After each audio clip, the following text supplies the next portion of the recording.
Hello everyone, good morning. कैसे हैं आप लोग? स्वागत है आपका खान ग्लोबल स्टडीज़ के ऑफिशियल ऐप पर। मैं आपका जीएस मेंटर ज्ञान प्रकाश झा आपके सामने हाजिर हूँ पॉलिटी की अगली क्लास लेकर। And today we are going to discuss different type of methods of election in India.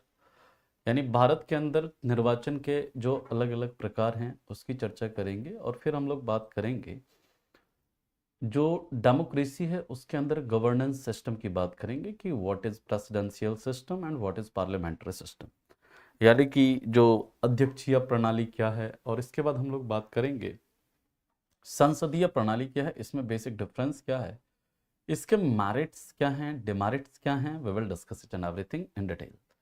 Hello Vishwajeet, Mani Prakash, Praman, Vishnu, बाकी बच्चे भी जुड़ जाएंगे। हेलो प्रवीण, अरुण, संध्या, फंटूस, खुशी, विकेश, जयश्री, गुड्डी, जनाब। चलिए तो हम लोग स्टार्ट करते हैं आज के सेशन को। भारत में देखिए चुनाव ना दो तरीके से होता है। एक तो होता है क्या प्रत्यक्ष निर्वाचन, जिसमें कि क्या करते हैं हम लोग जाते हैं और हम लोग जाकर के सीधा वोट करते हैं। वो क्या है डायरेक्ट इलेक्शन। लेकिन डायरेक्ट इलेक्शन में कैसे वोटिंग होता है ना, उसके ऊपर चर्चा करेंगे। और याद रखिएगा एक होता है इनडायरेक्ट इलेक्शन, अप्रत्यक्ष निर्वाचन। अप्रत्यक्ष निर्वाचन जो होता है वो क्या होता है उसके भी ऊपर हम लोग चर्चा करेंगे। ठीक है, अब देखिए नेक्स्ट याद रखिए टॉपिक है मेथड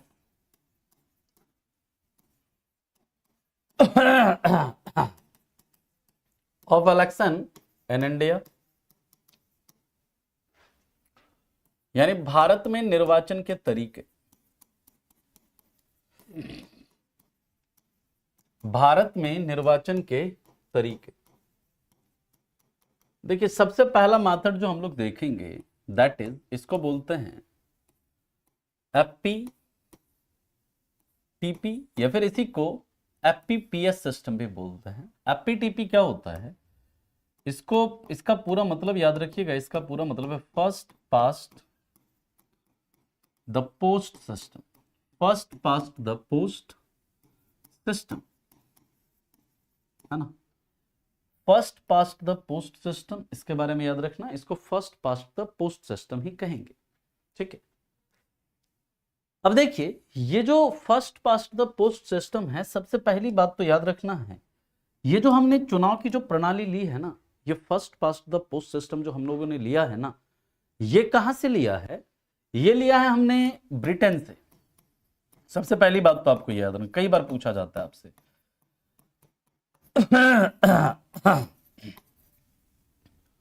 और ये यूज कहां पर होता है तो याद रखिएगा, इसका यूज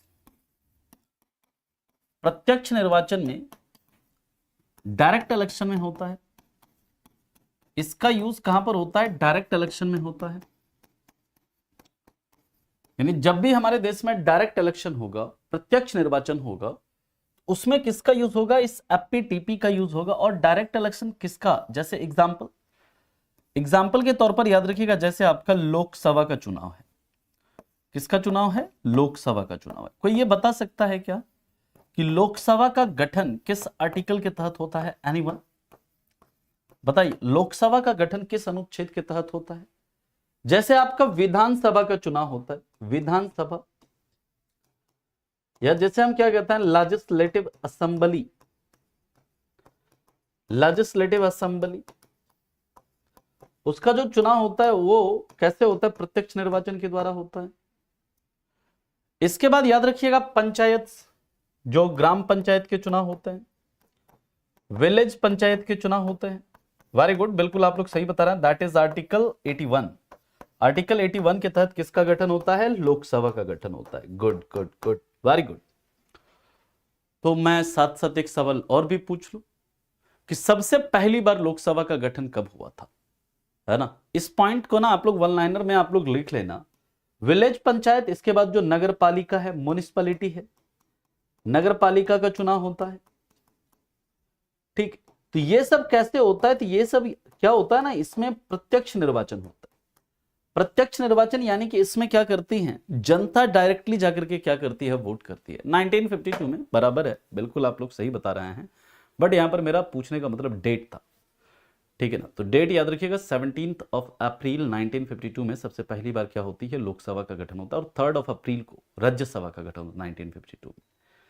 अभी डिफ्रेंशिएट करेंगे प्रिंस जी, व्हाट इज मतलब difference between Lok Sabha, Rajya Sabha and Vidhan Sabha, ठीक है। देखिए प्रिंस का एक सवाल है, लोकसभा, राज्यसभा और विधानसभा में क्या फर्क है। बाकी बच्चों के मन में भी ये डाउट होगा, तो हम इसको थोड़ा सा क्या कर लेते हैं, क्लियर कर लेते हैं पहले, ठीक है। फिर हम जो वो पॉइंट है उसके ऊपर आते हैं, ठीक है। एक इस बालक का सवाल है, इस सवाल को थोड़ा हम लोग देख लें, है ना, ठीक सवाल है। यहां पर मैं देखिए बता देता हूं लास्ट में। देखिए क्या है ना कि जो हमारे देश की जो सबसे बड़ी हमारे केंद्र सरकार का जो विधायी अंग है वो क्या है, पार्लियामेंट है, ठीक है। जो केंद्र सरकार है, केंद्र सरकार का विधायी अंग क्या है, पार्लियामेंट। और ये जो पार्लियामेंट है इसमें याद रखिएगा 2 सदन है, क्योंकि हमारे देश में क्या है, द्विसदनात्मक विधानमंडल, बाइकैमरल लेजिस्लेचर है, कहां पर, सेंटर में, और कुछ स्टेट में भी है। यानी कि हमारा जो संसद है ना, वहां पर 2 हाउसेस है। यहां पर जो एक लोअर हाउस है ना, यहां पर जो लोअर हाउस है उसको हम लोग क्या बोलते हैं, लोकसभा। इसके जो मेंबर्स हैं वो डायरेक्टली चुनकर जाते हैं, कहां से, इसके मेंबर्स को लोग चुनते हैं। और एक होता है क्या, राज्यसभा, है ना, ये अपर हाउस होता है। जो चुनाव आपका हर 5 साल में जो चुनाव होता है, जिससे कि आप हर 5 साल में प्राइम मिनिस्टर चुनते हो, सरकार बदलते हो सेंटर में, वो कहां से, तो ये लोकसभा है। और इस लोकसभा में याद रखिएगा टोटल वर्तमान में कितने, 543 मेंबर्स हैं। जबकि ये जो राज्यसभा है, राज्यसभा में वर्तमान में कितने, 245 मेंबर्स हैं। लेकिन ये जो है परमानेंट हाउस है ना। तो यानी कि जो हम, जैसे हमारे पार्लियामेंट में एक हाउस है क्या, लोकसभा, एक हाउस है राज्यसभा, ध्यान से समझिएगा। और जो भी इस दोनों हाउस के जो मेंबर होते हैं ना, उन सभी को एमपी ही बोलते हैं, क्या बोलते हैं, मेंबर ऑफ पार्लियामेंट। लेकिन जो लोकसभा का जो सदस्य होता है उसको लोकसभा का एमपी बोलते हैं। जो राज्यसभा का सदस्य होता है उसको राज्यसभा का एमपी बोलते हैं, ठीक है। और इस दोनों ही हाउस के मेंबर को क्या, एमपी ही बोलेंगे, ठीक है। इसके ऊपर हम लोग डिटेल में चर्चा करेंगे। उसी तरह जैसे देखो पार्लियामेंट है, ये केंद्र सरकार का विधानमंडल है, उसी तरह हर राज्यों में क्या है, राज्य सरकार का अपना विधानमंडल होता है, जिसे हम लोग क्या बोलते हैं, स्टेट लेजिस्लेचर। अब देखिए टोटल अगर हम बात करें, हमारे देश में कितने, 28 स्टेट हैं, और क्या है, 8 यूनियन टेरिटरी है।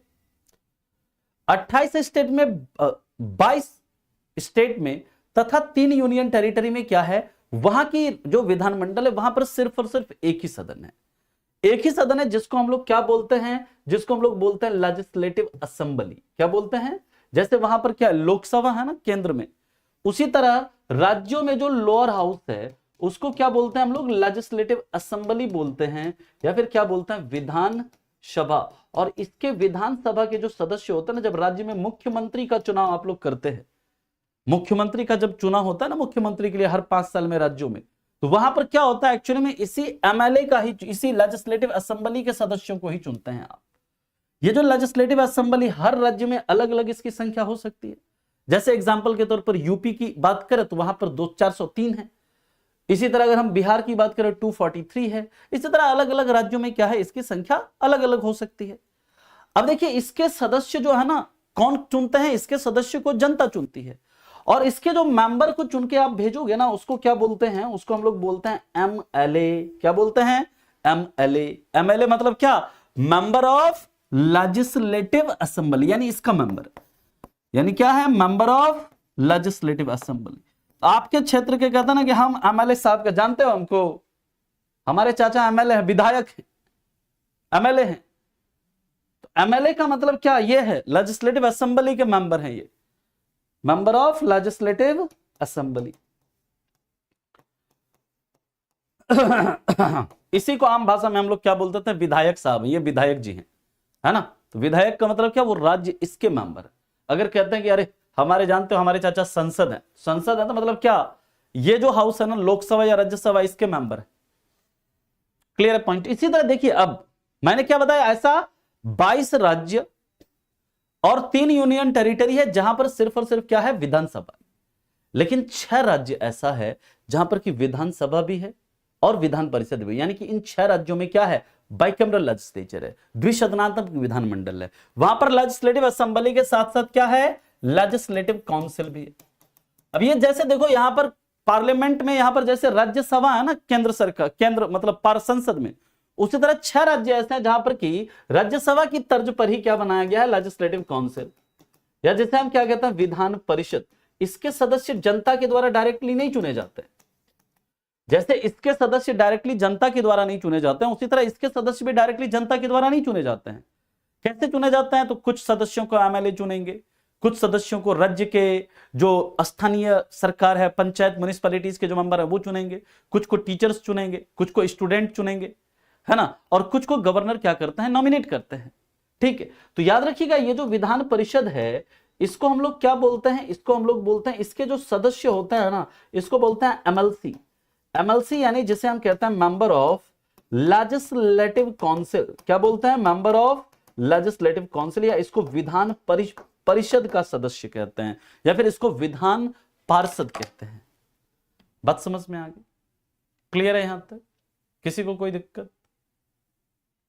ठीक है, जिसका भी डाउट था।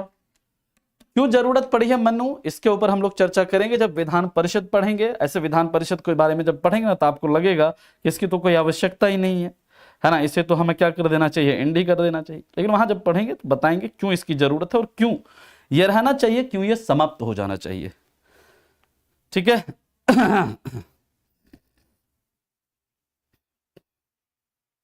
क्लियर?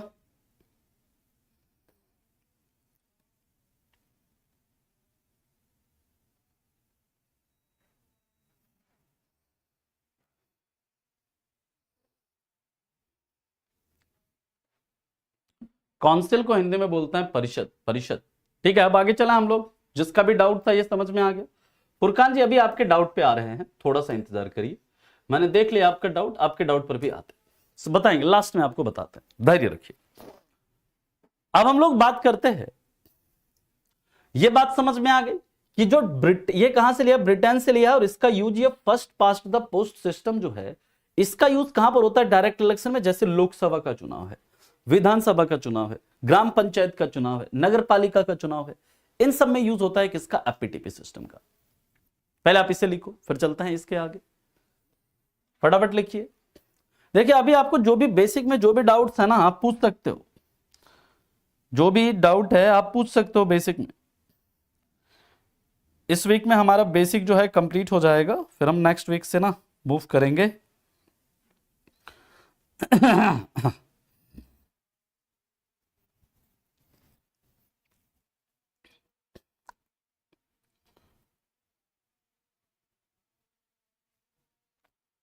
चलें आगे। अब देखिए यहां पर जब हम लोग बात करते हैं, इसमें क्या होता है ना, जो डायरेक्ट इलेक्शन होता है या एपीटीपी सिस्टम होता है, इसमें क्या होता है, इसमें पूरे देश या पूरे राज्य को छोटे छोटे निर्वाचन क्षेत्र में बांट दिया जाता है। समझिएगा ध्यान से, छोटे छोटे निर्वाचन क्षेत्र में क्या किया जाता है, बांट दिया जाता है। इन दिस एंटायर स्टेट और entire country, in this entire state और entire country is divided into smaller constituencies, smaller constituencies. अरे बिल्कुल आते हैं क्वेश्चन, क्यों नहीं आते हैं, बेसिक से भी क्वेश्चंस आते हैं, हर दिन जो पढ़ रहे हैं बहुत ज्यादा सवाल आते हैं यहां से, है ना। जैसे अगर हम यहां पर बात करें तो यहां पर आपसे पूछा जाएगा सवाल, अगर हम पूछें तो आपसे यहां से पूछा जाएगा एपीटीपी कहां से लिया गया, इसका फुल फॉर्म क्या है, एपीटीपी का फुल फॉर्म पूछ देंगे कहां से लिया हमने, आपसे पूछ दिया जाएगा लोकसभा में किस मेथड का यूज होता है, राज्यसभा में किसका यूज होता है, इस तरह से सवाल आपसे बनेंगे। तो यहां पर देखिए इसमें क्या होता है ना, जैसे पूरे देश को हमने क्या किया, इसमें कंट्री को, पूरे देश को क्या करते हैं हम लोग, छोटे छोटे क्या करते हैं, लोकसभा क्षेत्रों में बांट दिया। और पूरे देश को आपको पता है हमने 543 किसमें, लोकसभा क्षेत्र में बांटा हुआ है। है ना, पूरे देश को किसमें 543 लोकसभा क्षेत्र में बांटा हुआ है। तो मेरा फिर से एक सवाल है, आप ये बताइएगा कि क्षेत्रफल के हिसाब से हमारे देश का सबसे छोटा लोकसभा कॉन्स्टिट्यूएंसी कौन सा है क्षेत्रफल के हिसाब से। इसी तरह पूरे राज्यों को किसमें बांट दिया जाता है, स्टेट को किसमें बांट दिया जाता है, जो राज्य है इसको क्या छोटे छोटे कॉन्स्टिट्यूएंसीज में बांटा जाता है, जिसे हम लोग क्या बोलते हैं विधानसभा क्षेत्र, है ना, लेजिस्लेटिव असेंबली कॉन्स्टिट्यूएंसी बोलते हैं। मेरा सवाल आप लोग नहीं समझ पाए। मैंने क्या पूछा, ये नहीं पूछा कि किस राज्य में सबसे कम लोकसभा सीटें हैं, नहीं, वो मैंने नहीं पूछा है।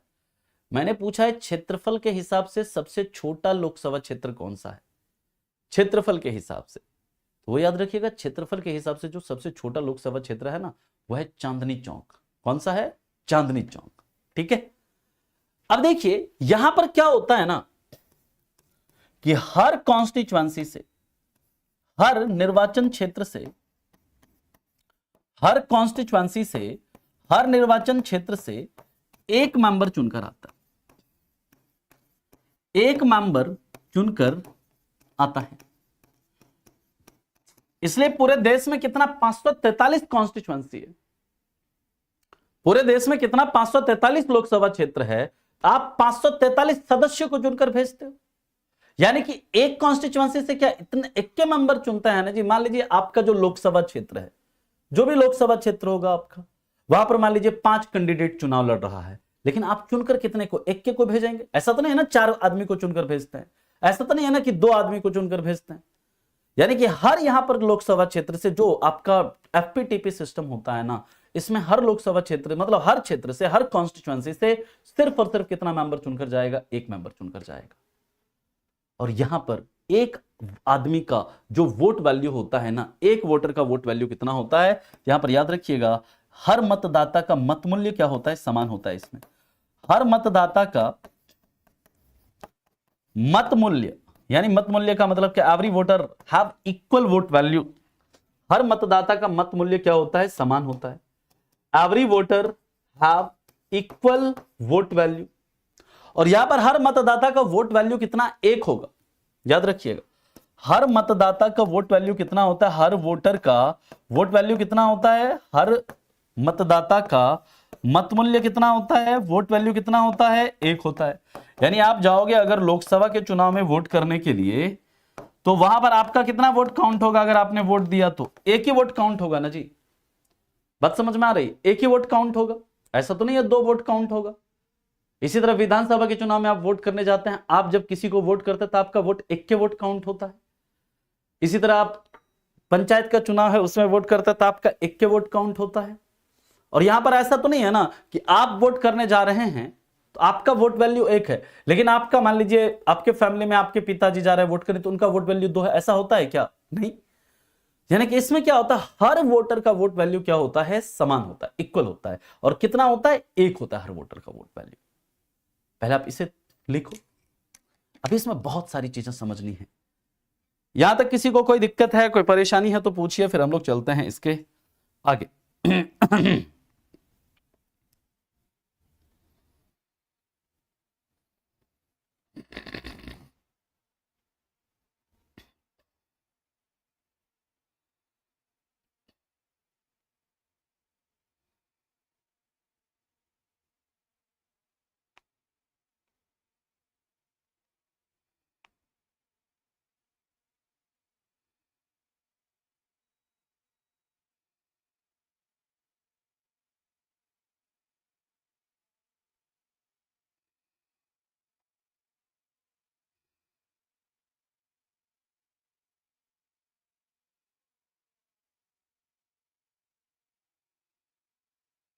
Can I move?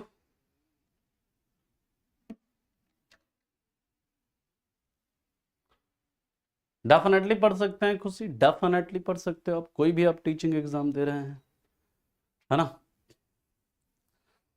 अरे मैं कुछ नहीं लगवा सकता हूं भाई, है ना, सर ये लगवा दो वो लगवा दो, अरे मैं सिर्फ आपको पॉलिटी पढ़ा सकता हूं, ठीक। एक बार और समझा दीजिए, ठीक।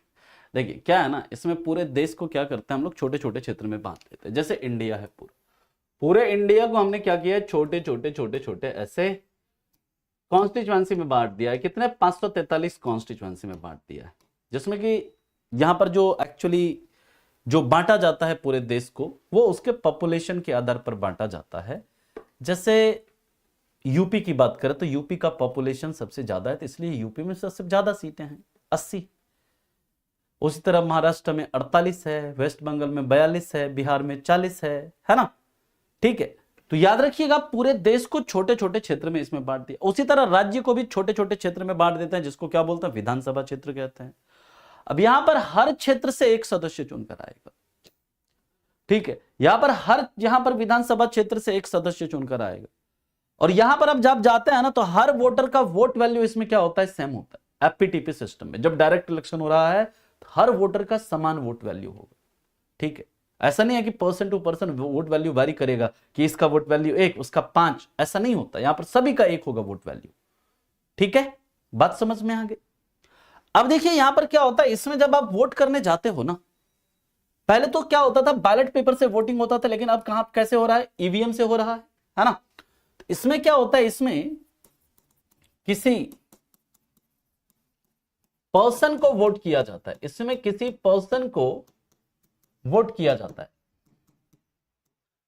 आप जब देखिए, अभी मान लीजिए कोई अगर इसमें दिल्ली का होगा, है कोई दिल्ली का जी, अगर उसने दिल्ली के विधानसभा क्षेत्र में, अगर दिल्ली के विधानसभा चुनाव में अगर आपने वोट किया होगा, वहां पर आपने देखा होगा कि ईवीएम में कैंडिडेट के नाम लिखे होंगे।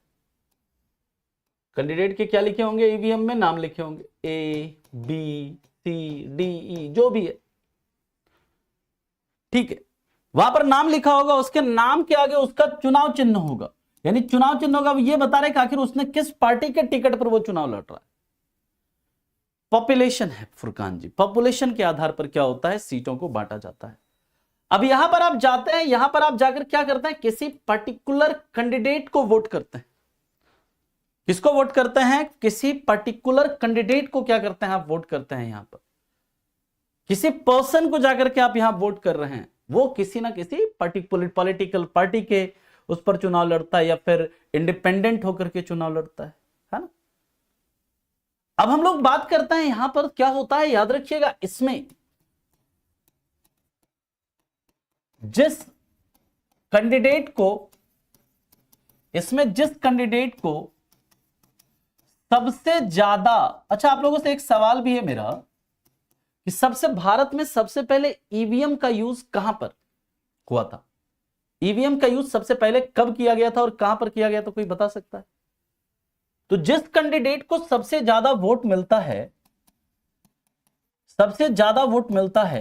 वो विनर डिक्लेयर हो जाता है, वो विजेता घोषित हो जाता है, वो विनर डिक्लेयर हो जाता है।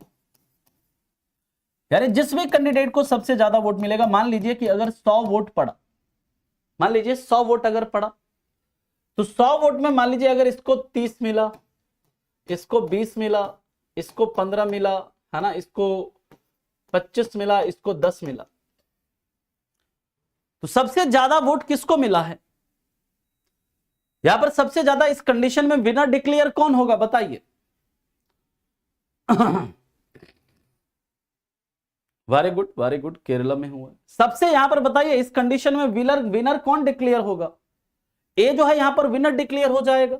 अब आप ये बताओ, क्या इसमें आपको जीतने के लिए क्या आधे से ज्यादा मत लाने की जरूरत है क्या। इसमें विनर डिक्लेयर होने के लिए 50% से ज्यादा वोट लाने की जरूरत है क्या, नहीं है ना जी। क्योंकि ऐसे सिस्टम में first past the post system का मतलब भी है कि जिस भी कैंडिडेट को सबसे ज्यादा वोट मिलेगा, वो क्या हो जाएगा, विनर डिक्लेयर हो जाएगा, वो चुनाव जीत जाएगा। सिर्फ लेकिन आपके मन में सवाल उठना चाहिए, और जायज सवाल है कि सर मान लीजिए कि यहां पर ए और बी या किसी दो कैंडिडेट को सर अगर बराबर वोट मिल जाएगा तो क्या करेंगे।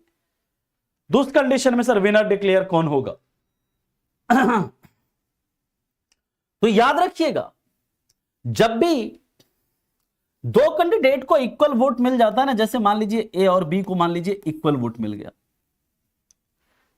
अब यहां पर क्या होता है कई बार आप लोगों ने देखा भी होगा, सुना भी होगा कहीं ना कहीं, पंचायत के चुनाव में ऐसा हो सकता है, नगर पालिका के चुनाव में हो सकता है, इसी तरह विधानसभा के चुनाव में हो सकता है, लोकसभा के चुनाव में हो सकता है। जहां पर डायरेक्ट इलेक्शन है वहां पर ऐसी स्थिति आ सकती है, इनडायरेक्ट इलेक्शन में भी ऐसी स्थिति आ सकती है। ऐसे इनडायरेक्ट इलेक्शन में ऐसी स्थिति आने के चांसेस नहीं के बराबर होते हैं। क्यों नहीं होते हैं समझेंगे। यहां पर क्या फिर से चुनाव होगा क्या? आप बताओ, क्या फिर से चुनाव कराना सही है? आप बताइए, आपका क्या मानना है? क्या यहां पर फिर से चुनाव करा देना चाहिए? चुनाव जब होता है ना तो उसमें हैवी मशीनरी यूज होती है, और जब हैवी मशीनरी यूज होती है उसमें जनता का पैसा, जो जनता पैसा पे करती है ना टैक्स के द्वारा, वही पैसा खर्च होता है। सरकार कोई अपना पैसा यूज नहीं करती है यहां पर। इसमें क्या होता है, इसमें फिर एक ऐसे डब्बा रखा जाएगा, डब्बा, इसमें इसके नाम का 2 पर्ची डाल दिया जाएगा। ठीक, इसमें क्या है, 2 पर्ची ऐसे डाल दी जाएगा, एक इसके नाम का, एक इसके नाम का। अब जो वहां पर क्या होता है ना, एक इलेक्टोरल ऑफिसर होता है, जो निर्वाचन पदाधिकारी होता है। जैसे कि अगर हम बात करें पंचायत के चुनाव में बीडीओ वगैरह होता है ना, बीडीओ जो होता है वो होता है निर्वाचन पदाधिकारी। इसी तरह विधानसभा का चुनाव जो होता है उसमें एसडीओ होता है, या एसडीएम जिसको बोलते हैं। इसी तरह अगर लोकसभा का चुनाव होता है तो उसमें डीएम होता है, डिस्ट्रिक्ट मजिस्ट्रेट। ये क्या होता है, निर्वाचन पदाधिकारी होता है। अब वो क्या करेगा, वो 2 डब्बे में दोनों का नाम रखेगा, उसको ऐसे ऐसे मिला देगा, और उसके बाद एक नाम उसमें से निकाल देगा। यानी कि यहां पर लॉटरी के द्वारा क्या होता है, विनर डिक्लेयर होता है। दोनों में से एक नाम निकालेगा, जिसका भी नाम आएगा वो क्या हो जाएगा, विनर डिक्लेयर हो जाएगा। बात समझ में आ गई? क्लियर है पॉइंट? अब सवाल उठता है सर कि मान लीजिए कि अगर किसी व्यक्ति को कोई भी इसमें से, मान लीजिए ये 5 कैंडिडेट है, इस 5 कैंडिडेट में कोई भी कैंडिडेट पसंद नहीं है, क्या उसके पास कोई विकल्प है? पहले विकल्प नहीं था, याद रखिए। लेकिन 2013 में इंट्रोड्यूस किया गया क्या, नोटा। कब? 2013 में किया गया है क्या, नोटा इंट्रोड्यूस किया गया, नन ऑफ द अबव। यानी कि अगर आपको इस कैंडिडेट में से कोई भी कैंडिडेट पसंद नहीं है तो आप क्या कर सकते हैं, नोटा का बटन दबा सकते हैं, नन ऑफ द अबव का बटन दबा सकते हैं, यानी कि हमें कोई भी कैंडिडेट पसंद नहीं है। ठीक है, तो नोटा कब इंट्रोड्यूस हुआ था, याद रखिएगा 2013 में इंट्रोड्यूस हुआ था। और साथ ही साथ याद रखेंगे, ये जो आपका अगर कोई इलेक्शन हुआ, कोई प्रत्यक्ष निर्वाचन हुआ, और उसमें सबसे ज्यादा वोट अगर नोटा को मिल गया, सबसे ज्यादा वोट हमें नोटा को मिल गया ठीक है, नोटा का फायदा यह होता है ना मनु, कि जैसे मान लीजिए कि आप किसी चुनाव में नोटा को सबसे वोट ज्यादा मिला और बाकी कैंडिडेट्स को वोट मतलब जो है नोटा से कम मिला है, मतलब इससे यह पता चलता है कि पॉलिटिकल पार्टीज आगे जब अपना कैंडिडेट चुने तो कैंडिडेट को चुनते समय थोड़ा ध्यान रखें, क्योंकि लोगों को यह कैंडिडेट पसंद नहीं है। अच्छे कैंडिडेट्स का क्या करे, जब मतलब जो पॉलिटिकल पार्टीज जब चुनाव में कैंडिडेट को उतारे तो वो कैंडिडेट को उतारते समय ध्यान रखे कि हमें अच्छे कैंडिडेट उतारने हैं। ठीक है, और याद रखिएगा कि यहां पर, ठीक है, अच्छा 5 के इक्वल हो जाएगा तो फिर 5 का नाम डालेंगे उसमें, है ना, फिर उसमें से एक नाम निकालेंगे मिथुन जी। ठीक है, ऐसे, लेकिन ऐसे कंडीशंस नहीं के बराबर होते हैं, है ना। चलिए अब देखो यहां पर मैं क्या बता रहा था, हाँ, कि नोटा को अगर सबसे ज्यादा मत मिल जाता है, उसमें क्या होता है, नोटा के बाद जो दूसरा, जो जिस कैंडिडेट को दूसरा सबसे ज्यादा वोट मिलता है नोटा के बाद, जैसे मान लीजिए इसमें एक नोटा भी जुड़ जाता, नोटा को सबसे ज्यादा मत मिलता, उसके बाद जो कैंडिडेट, नोटा के बाद जिस कैंडिडेट को सबसे ज्यादा वोट मिलता वो विनर डिक्लेयर होगा। ठीक है, बात समझ में आ गई? क्लियर? कोई समस्या, कोई परेशानी? सर जी मुझे एकदम जीके और जीएस नहीं आता, कोई नहीं, 6 महीने का समय दीजिए, है ना। आप जीके जीएस आपका कहते हैं ना, मतलब बेहतरीन हो जाएगा। 6 महीने के बाद आपको लगेगा कि आपको जीएस आता है, टेंशन मत लीजिए। ठीक है, क्लियर? यहां तक बात समझ में आ गई सभी को? अब हम लोग बात करते हैं, दूसरा सिस्टम है जिसे हम लोग बोलते हैं PRSTV सिस्टम। अब ये क्या होता है इसके ऊपर हम लोग चर्चा करेंगे। पहले यहां तक लिखिए, फिर चलते हैं इसके आगे।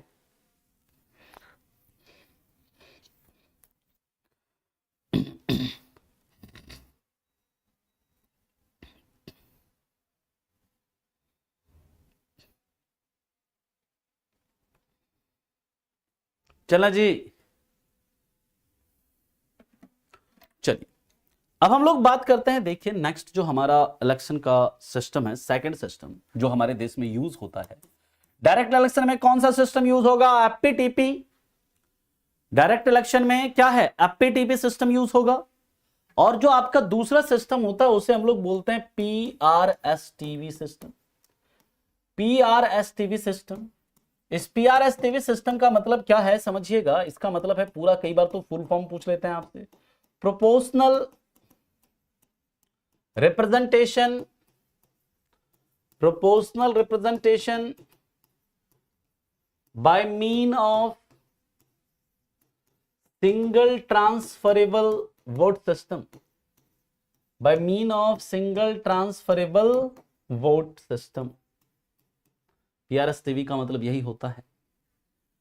इसका मतलब है, नोटा कौन? Election commission of India introduce की थी। नोटा का पूरा मतलब है नन ऑफ द अबव, ठीक है। और नोटा कब इंट्रोड्यूस किया गया था? 2013 में। ये सब लिखाएंगे आपको जब इलेक्शन कमीशन ऑफ इंडिया पढ़ेंगे, वहां पर लिखाएंगे। अब देखिए पीआरएसटीवी, इसको हिंदी में बोलते हैं समानुपातिक प्रतिनिधित्व, समानुपातिक प्रतिनिधित्व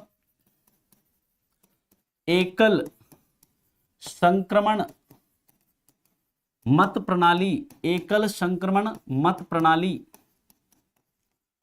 एकल संक्रमण मत प्रणाली। इसमें क्या होता है, क्यों इसको proportional representation by mean of single transferable vote कहते हैं, इसके बारे में बात करते हैं।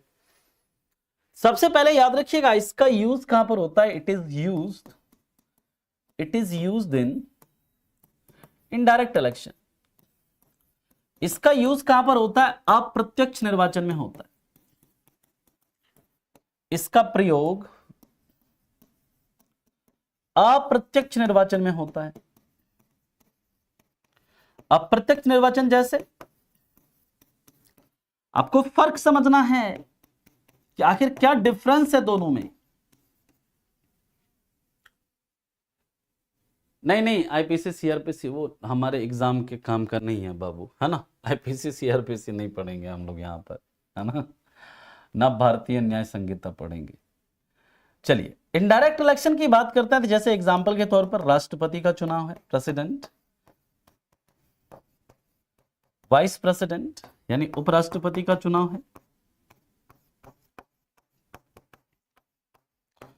इसमें जैसे आपका राज्यसभा का चुनाव है, राज्यसभा।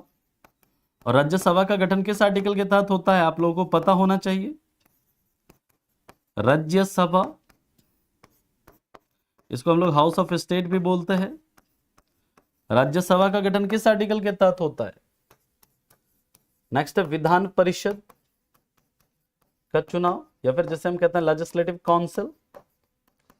और किसी भी राज्य में लेजिस्लेटिव काउंसिल को क्रिएट या अबॉलिश जो किया जाता है, याद रखना किसी स्टेट के अंदर जो लेजिस्लेटिव काउंसिल का क्रिएशन और अबॉलिशन होता है वो आर्टिकल 169 के तहत होता है। राज्यसभा का गठन किसके तहत? आर्टिकल 80 के तहत होता है। More than enough Saurabh, more than enough. मैं क्या बोल रहा हूं, आप एक बार पॉलिटी पढ़ो एंड इसके बाद you can attempt civil services के, आप प्रीलिम्स के क्वेश्चन भी अटेम्प्ट कर सकते हैं, इजिली कर सकते हैं। आप करना, जब हम टॉपिक पढ़ेंगे, अभी बेसिक पहले खत्म होने दीजिए, उसके बाद आप देखना खुद से, आप करना, कभी क्वेश्चन निकाल लेना कोई पीवाईक्यू किसी पे ईयर का, करिएगा आप उसको, ठीक है। तो हैव पेशेंस, बहुत डिटेल में पढ़ेंगे हम लोग। सुरभि ऑलरेडी मैंने बता दिया, it will take 4 to 5 month, है ना, 4 to 5 मंथ लगेगा, आपके 100 आवर्स के आसपास क्लास होंगे इसमें, ठीक ना। मेरा एक सवाल है आप लोगों से, ये तो ठीक है राज्यसभा का गठन आर्टिकल 80 के तहत हुआ, लेकिन मेरा एक सवाल है, और देखिए ये मैं बार बार आर्टिकल्स आपसे इसलिए पूछता रहूंगा इंटायर पूरे इंडियन पॉलिटी के अंदर। आर्टिकल्स में बार बार इसलिए पूछूंगा क्योंकि आपको आर्टिकल्स याद हो जाएं क्लास में, आपको अलग से आर्टिकल याद करने की जरूरत ना पड़े, ठीक है। और मेरा सवाल है, आप ये बताइए कि प्रेसिडेंट के निर्वाचन का तरीका, methods of election, method of election of president, कि हाउ प्रेसिडेंट इज इलेक्टेड, ठीक है, हाउ प्रेसिडेंट इज इलेक्टेड, वो किस आर्टिकल में दिया गया? राष्ट्रपति के निर्वाचन की प्रक्रिया। एनीवन? अब इसके बाद फिर समझते हैं, पहले आप इसे लिखो फिर चलते हैं इसके आगे। नहीं, प्रक्रिया जो है वो किस आर्टिकल में, मैं ये पूछ रहा हूं, ठीक है ना। निर्वाचन का तरीका कहां से लिया गया ये नहीं पूछ रहा हूं।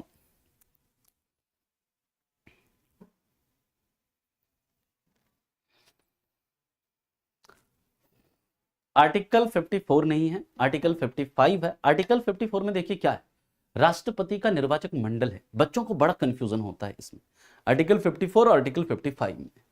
Article 54 talks about how who will participate in election of president. राष्ट्रपति के निर्वाचन में कौन कौन हिस्सा लेंगे वो बताता है आर्टिकल 54, ठीक है। और राष्ट्रपति के निर्वाचन की जो प्रक्रिया है, कैसे राष्ट्रपति का निर्वाचन होगा, वो किसमें है, आर्टिकल 55 में है, ठीक है। क्लियर। चलिए आगे मूव करें हम लोग, इसमें और क्या क्या तरीका, क्या क्या है पॉइंट्स डिस्कस करें। और कल की क्लास जो होगी बहुत इंपॉर्टेंट क्लास होगी, क्योंकि कल हम लोग डिस्कस करेंगे what is theory of separation of power, यानी कि जो आपका शक्ति के पृथक्करण का सिद्धांत क्या है। और कल ही हम लोग बात करेंगे what is main difference between presidential system and parliamentary system. अध्यक्षीय प्रणाली और संसदीय प्रणाली में क्या विशेषता है, उसके मेरिट्स डिमेरिट्स क्या हैं, ये सब हम लोग डिस्कस करेंगे कल की क्लास में। देखिए यहां पर क्या होता है ना, इसमें वहां पर क्या हो रहा था एफपीटीपी में, पूरे देश को हम लोग क्या कर रहे थे, छोटे छोटे छोटे छोटे निर्वाचन क्षेत्र में बांट दे रहे थे। अब यहां पर क्या होता है, इसमें ध्यान से समझिएगा, इसमें पूरे देश या पूरे राज्य को एक निर्वाचन क्षेत्र मान लिया जाता है, एक निर्वाचन क्षेत्र मान लिया जाता है, एक कॉन्स्टिट्यूएंसी मान लिया जाता है, निर्वाचन क्षेत्र मान लिया जाता है। समझिएगा ध्यान से अभी। इन दिस एंटायर कंट्री और entire state is considered as a constituency. राष्ट्रपति के निर्वाचन की प्रक्रिया है सैफ जी, ठीक। नहीं नहीं अभी पढ़ेंगे भाई, है ना, याद रखिएगा।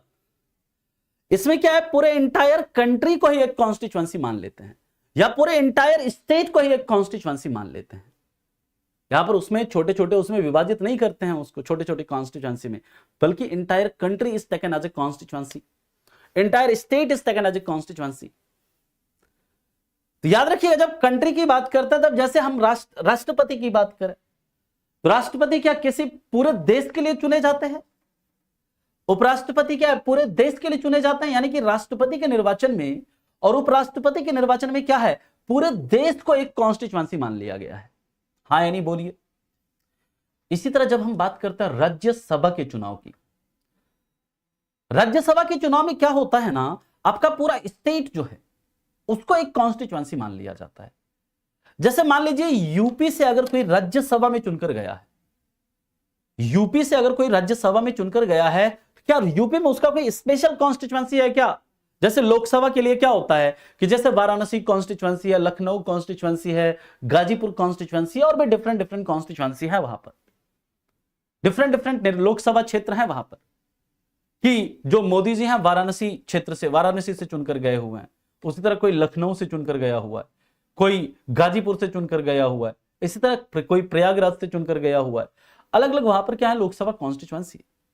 उसी तरह क्या राज्यसभा के जो मेंबर चुनकर जाते हैं किसी राज्य से, क्या उसका कोई कॉन्स्टिट्यूएंसी होता है, नहीं। बोलते हैं अच्छा ये उत्तर प्रदेश से राज्यसभा सदस्य है, ये बिहार से राज्यसभा सदस्य है, ये महाराष्ट्र से राज्यसभा मेंबर है। क्योंकि वहां पर राज्यसभा के चुनाव में क्या होता है, पूरे स्टेट को क्या मान लिया जाता है, एक कॉन्स्टिट्यूएंसी मान लिया जाता है। मनु जी राज्यसभा में टोटल 245 मेंबर्स हैं, अभी वर्तमान में जो स्ट्रेंथ है 245 है, जिसमें कि अलग अलग राज्यों से क्या है, अलग अलग संख्या है। जैसे अगर हम बात करें यूपी से 31 मेंबर चुनकर आते हैं, बिहार से 16 मेंबर चुनकर आते हैं, उसी तरह अलग अलग राज्यों से अलग अलग सदस्यों की संख्या है। और वहां पर भी जो राज्यसभा में भी जो सीटों का आवंटन हुआ है डिफरेंट स्टेट में, किस आधार पर, उस राज्य के पॉपुलेशन के आधार पर, और किस राज्य को कितनी सीटें हैं वो किस में दिया गया है, वो दिया गया है आपका शेड्यूल 4 के अंदर। अनुसूची 4 है, उसमें बताया गया अच्छा इस राज्य में इतनी सीटें, इस राज्य में इतनी सीटें। क्लियर है पॉइंट, बात समझ में आ रही है। अब हम लोग बात करते हैं यहां पर, देखिए जो यहां पर क्या होता है ना, आप एक निर्वाचन क्षेत्र से यहां पर इसमें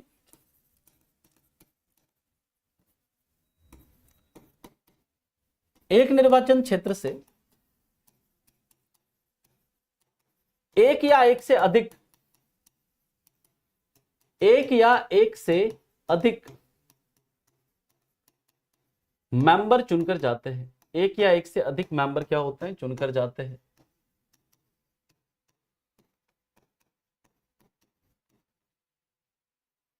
In this, from every constituency, one or more member can be elected. In this, from every constituency, one or more member can be elected. अब इसका क्या मतलब है, समझिएगा। वो डिसाइड होता है फरमान, है ना, किसके, वो एक हमारे लिए, इसके लिए क्या है ना, आर्टिकल 81 है। आर्टिकल 81 के तहत कहता है, आर्टिकल 81 कहता है हमारे, आर्टिकल 82, आर्टिकल 81 नहीं, आर्टिकल 82 हमारे संविधान का कहता है कि हर जनगणना के बाद डिलिमिटेशन होगा, एक परिसीमन होगा, और वो परिसीमन डिसाइड करेगी कि जो पॉपुलेशन होगा उसके आधार पर क्या करेगी, वो पूरे देश के उसको इस तरह से डिसाइड करेगी, इस तरह से देश के अंदर सीटों का बंटवारा करेगी कि जाता कि हर कॉन्स्टिट्यूएंसी का पॉपुलेशन इक्वल हो। तो इसका कोई फिक्स ऐसा नहीं दिया गया है कि कितने पॉपुलेशन पर क्या है एक सदस्य चुनकर जाएगा, वो हर सेंसस में वो बदल सकता है। ठीक, क्लियर। इसके बाद की बात करते हैं तो याद रखिएगा यहां पर क्या है कि जब हम प्रेसिडेंट के चुनाव की बात करें, प्रेसिडेंट के चुनाव में इंटायर कंट्री को एक कॉन्स्टिट्यूएंसी माना गया है। अब प्रेसिडेंट के चुनाव में कितना प्रेसिडेंट चुनते हैं हम लोग, ये बताइए, कितना प्रेसिडेंट चुनते हैं हम लोग प्रेसिडेंट के चुनाव में? एक प्रेसिडेंट चुनते हैं कि 5 प्रेसिडेंट चुनते हैं? एक ही चुनते हैं। ठीक है, यानी कि पूरा यहां जो इंटायर कंट्री है ये कॉन्स्टिट्यूएंसी है, और उससे हम कितने मेंबर चुन रहे हैं, एक। उसी तरह जब हम बात करते हैं राज्यसभा की, जैसे मान लीजिए राज्यसभा है, अब राज्यसभा में किसी स्टेट से हो सकता है एक मेंबर चुनकर आए, है ना। कुछ स्टेट ऐसे हैं जहां से सिर्फ और सिर्फ एक मेंबर चुनकर आता है, कुछ स्टेट ऐसे हैं जहां से 31 मेंबर चुनकर आते हैं, कुछ स्टेट ऐसे हैं जहां से कि 16 मेंबर चुनकर आते हैं, कहीं से 10, कहीं से 5। यानी कि इसमें क्या होता है कि किसी एक कॉन्स्टिट्यूएंसी से एक या एक से अधिक मेंबर चुनकर आ सकते हैं। अब यहां पर समझिएगा ध्यान से, यहां पर जो एक व्यक्ति होता है ना, यहां पर कोई जरूरी नहीं है कि हर व्यक्ति का वोट वैल्यू क्या हो, सेम हो। ध्यान से समझिएगा, हर व्यक्ति का वोट वैल्यू सेम हो ऐसा कोई जरूरी नहीं है।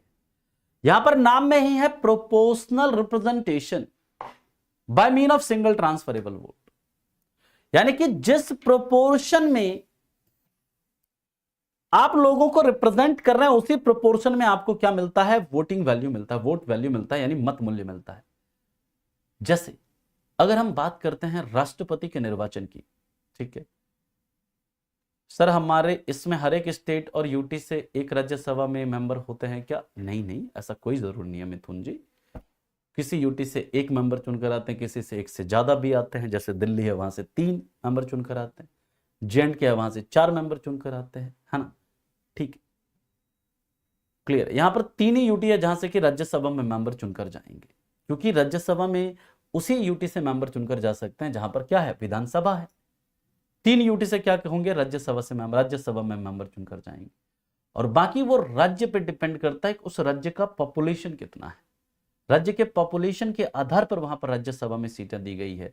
तो कुछ स्टेट से एक भी मेंबर चुनकर जाते हैं, कहीं से 2 भी जाते हैं, जैसे सबसे ज्यादा यूपी से चुनकर जाते हैं, 31 मेंबर चुनकर जाते हैं राज्यसभा। इसलिए मैंने यहां पर लिखा है, इसमें एक निर्वाचन क्षेत्र से एक या एक से अधिक मेंबर चुनकर जा सकते। समझिएगा कॉन्सेप्ट को।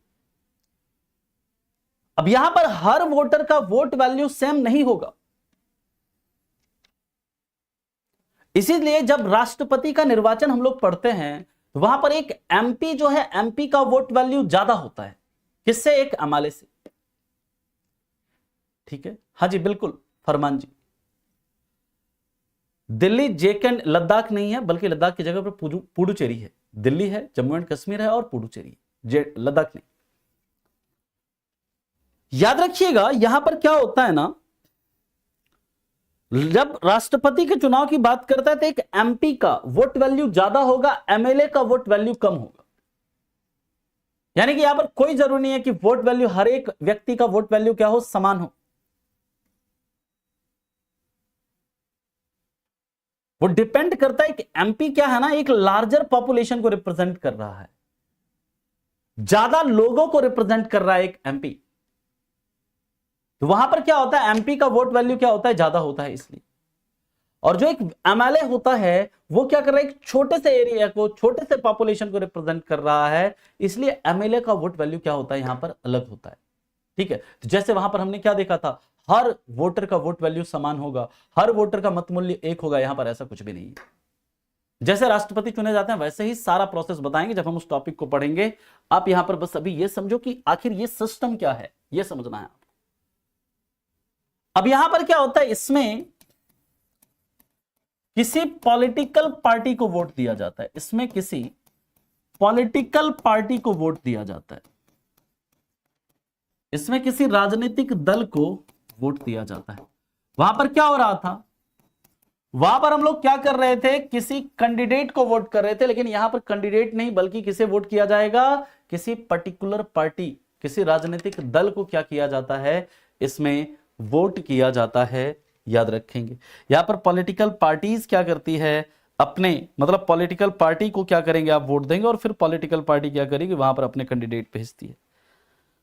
अब इसमें यहां पर क्या होता है ना, मिनिमम कोटा फॉर विन होता है, मिनिमम कोटा फॉर विन होता है। यहां पर मिनिमम कोटा फॉर विन कितना है उसको हम लोग देखते हैं। जैसे वहां पर क्या हो रहा था, वहां पर क्या हो रहा था, जिस कैंडिडेट को सबसे ज्यादा वोट मिलता था वो विनर डिक्लेयर हो जाता था। यहां पर ऐसा नहीं है, यहां पर जीतने के लिए न्यूनतम मत चाहिए होता है, मिनिमम कोटा फॉर विन। और मिनिमम कोटा फॉर विन को निकालने का फॉर्मूला क्या है, समझिएगा, टोटल नंबर ऑफ वोट्स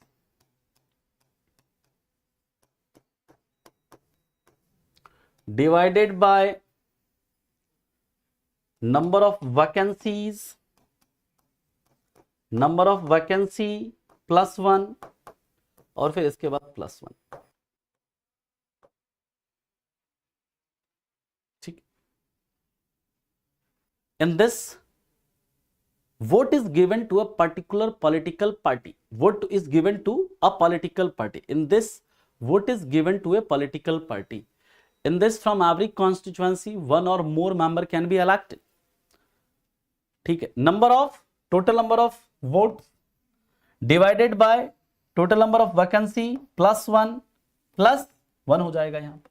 ठीक है, अब समझिएगा, पॉलिटिकल पार्टी, राजनीतिक दल, वो उसे कहते हैं साक्षी, कुछ लोगों का समूह होता है जो कि उस उद्देश्य से क्या करता है, कार्य करता है, ताकि वो क्या कर सके, सत्ता में आ सके, है ना। ऐसे ही दलों को, ऐसे ही ग्रुप लोगों का जो समूह होता है ना, उसी को क्या बोलते हैं, पॉलिटिकल पार्टी कहते हैं। Political party can be national party, state party, regional party, है ना, वो सब डिस्कस करेंगे इन इलेक्शन कमीशन ऑफ इंडिया। ठीक है, अब देखिए,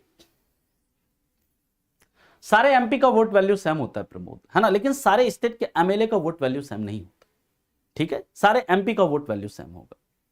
ठीक है, अब देखिए, यहां पर जब हम लोग बात करते हैं तो जो जीतने के लिए न्यूनतम कोटा चाहिए वो कितना, मतों की कुल संख्या लिख लीजिएगा, जीतने के लिए न्यूनतम कोटा या जीतने के लिए न्यूनतम मत कितना चाहिए, अभी आपको बताएंगे भी। जीतने के लिए न्यूनतम मत